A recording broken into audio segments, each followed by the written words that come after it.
কি ভাই ইনস্ট্রুমেন্ট নিয়ে আসলাম, কোনো শিল্পী নাই। হ্যাঁ সলমান ভাই, একটা গান টান ধরেন, এই সাজে আসলেন ঘুরতে, একটু গান টান ধরবেন না? একটা ভালো একটা গান ধরেন, ভালো তো একটা স্কেল লাগান। কলঙ্কের দাগ নিয়ে গায়ে,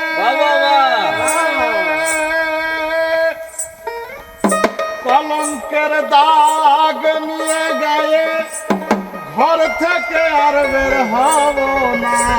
কলঙ্কের দাগ নিয়ে গায়ে, ঘর থেকে আর বের হব না।